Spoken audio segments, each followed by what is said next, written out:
Alright दोस्तों, सिनेवर्स inside पेश करता है Venom let there be a Carnage, मतलब वेनम 2 को। वेनम 2 को समझने से पहले आपको उसका पार्ट 1 देखना होगा, जो कि हम ऑलरेडी एक्सप्लेन कर चुके हैं और उस वीडियो का लिंक मैं डिस्क्रिप्शन में दे चुका हूं। तो बिना टाइम वेस्ट करे आप उस वीडियो को देख लीजिए।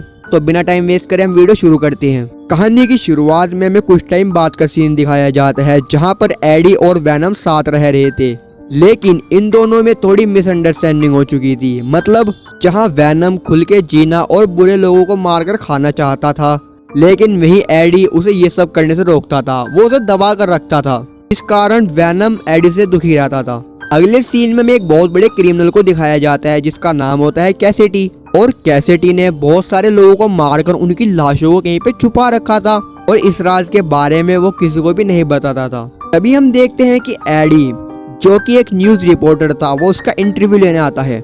तब कैसिडी एडी से इनडायरेक्टली बहुत सारी बातें बताता है, जिनका मतलब उन्हीं लाशों से मिला हुआ था। और कैसिडी एडी के सामने बहुत अच्छे से पेश आता है, क्योंकि एडी और कैसिडी की लाइफस्टाइल सिमिलर सी थी।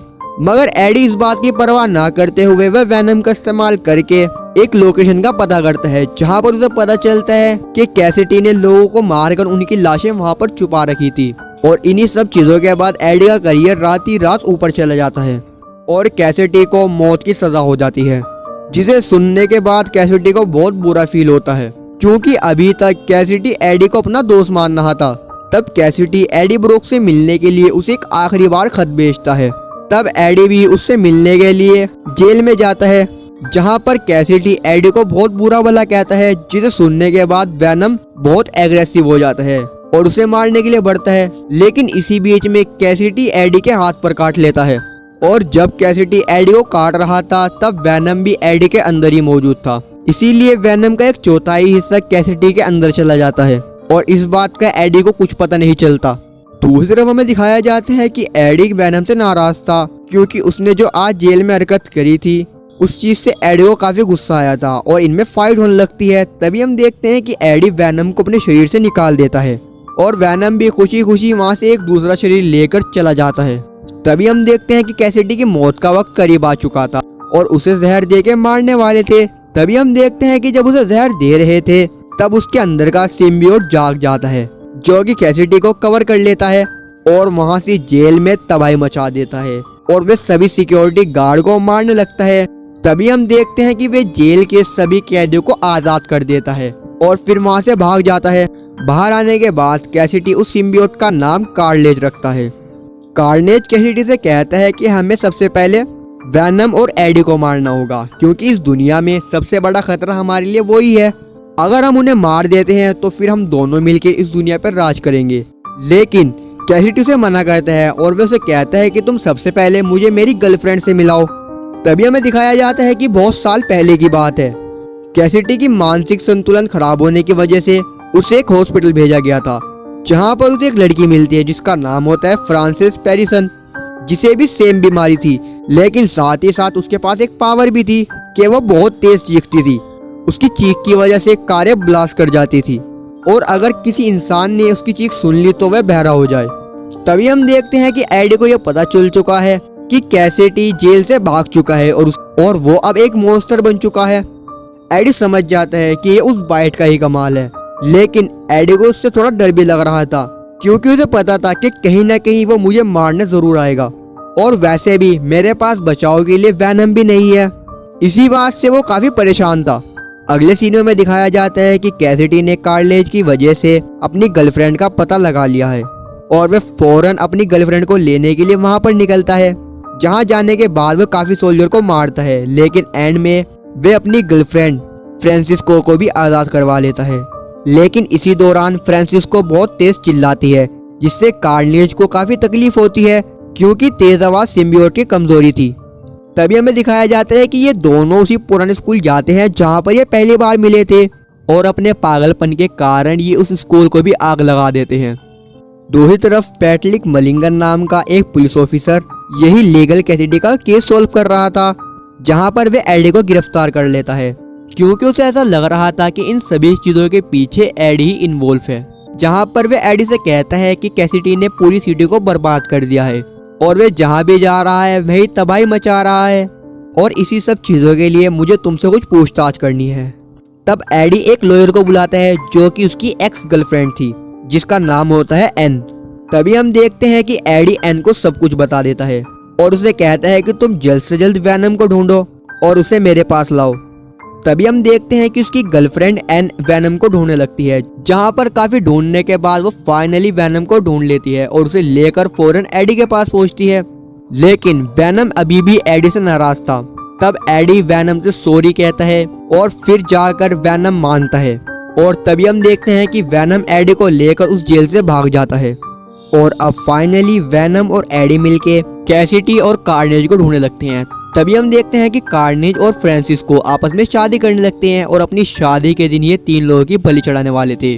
उन 3 में से 2 तो एडी और वैनम थे और तीसरा होता है वही पुलिस ऑफिसर, क्योंकि कई साल पहले उसी पुलिस ऑफिसर ने गलती से फ्रांसिस्को को गोली मार दी थी, जिससे गोली उसकी आंख में लगी थी और उसकी एक आंख फूट जाती है। तब से फ्रांसिस्को उस पुलिस ऑफिसर से बदला लेने की फिराक में थी और अब कैसिटी और फ्रांसिस्को मिलके इन तीनों को ढूंढने लगते हैं, जहां पर हमें पता चलता है कि कैसिटी उस पुलिस ऑफिसर को ढूंढ चुका है और उसे पकड़ लेता है। और फ्रांसिस्को अभी एडी को ढूंढने के लिए उसके कमरे पर जाती है, जहां पर उसे एन की फोटो मिल जाती है। एन की फोटो देखने के बाद वो सीधा एन के घर जाती है और एन को किडनैप कर लेती है, क्योंकि उसे मालूम था कि एन को ढूंढता ढूंढता एडी जरूर आएगा। और होता भी कुछ ऐसा ही है। एडी को जब ये पता चलता है कि उसकी एक्स गर्लफ्रेंड किडनैप हो चुकी है तो वह फौरन एन के करंट बॉयफ्रेंड डैन के साथ चर्च पहुंचता है, जहां पर इनकी शादी हो रही थी। तभी हम देखते हैं कि फ्रांसिस्को उसी पुलिस ऑफिसर को मारने लगती है और दूसरी तरफ वैनम और कार्नेज में भी फाइट हो जाती है। लेकिन कार्नेज और कैसिटी दोनों ही पावरफुल थे और इन दोनों के बीच में बोर्डिंग भी काफी अच्छी चल रही थी, इसीलिए ये वैनम को इजीली हरा रहे थे। तब वैनम को भी ये रियलाइज हो जाता है कि मैं कार्नेज को ना हरा पाऊं, लेकिन एडी उसे थोड़ा हौसला देता है और वह कहता है कि हम दोनों मिलके कार्नेज को जरूर हराएंगे। तभी हम देखते हैं कि फ्रांसिस्को एक जोर से चीख मारती है, जिससे कार्नेज को काफी तकलीफ होती है। इसीलिए कार्नेज फ्रांसिस्को पे गुस्सा करता है, जिसे देखकर कैसिटी उस पे बोलता है और फिर से वैनम और कार्नेज में लड़ाई होनी शुरू हो जाती है।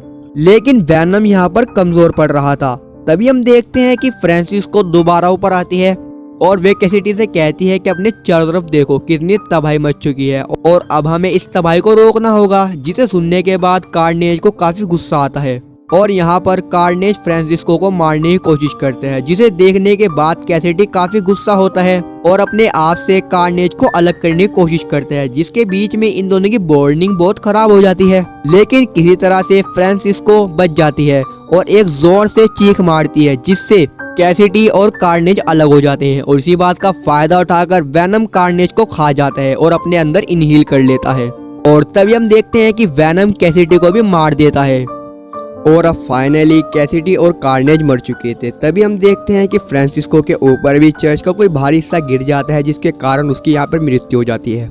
एडी की एक्स गर्लफ्रेंड भी अपने बॉयफ्रेंड डैन के साथ वहाँ से चली जाती है। इसके बाद हमें कुछ टाइम बाद का सीन दिखाया जाता है, जहाँ पर एडी और वैनम एक बीच पर बैठे हैं और जो भी इनके बीच में मिसअंडरस्टैंडिंग चल रही थी वो भी फाइनली यहाँ पर खत्म हो जाती है और फाइनली ये दोनों खुशी से रह रहे थे। अगले सीन में हम देखते हैं कि ये दोनों एक रूम पे रेस्ट कर रहे थे, जहाँ पर अचानक एक इल्यूजन क्रिएट होता है, जिससे उस रूम में बहुत तेज गोल्डन कलर की रोशनी आती है और जब ये रुकता है तब हम देखते हैं कि टीवी में स्पाइडरमैन को दिखाया जाता है। मतलब शायद वैनम और एडी स्पाइडरमैन के यूनिवर्स में पहुंच चुके थे और इसी के साथ फाइनली ये मूवी समाप्त होती है और 15 अक्टूबर को वैनम का तीसरा पार्ट थिएटर में रिलीज होने वाला है, जिसमें शायद हमें स्पाइडरमैन और वैनम का कुछ अलग कॉन्सेप्ट देखने को मिले। तो मैं कोशिश करूंगा जल्द से जल्द उसे भी एक्सप्लेन करने की। तो वैनम 3 बहुत जल्द आने वाली है, तो चैनल पर एक्टिव रहिएगा और चैनल को भी सब्सक्राइब कर ले। Thanks for watching.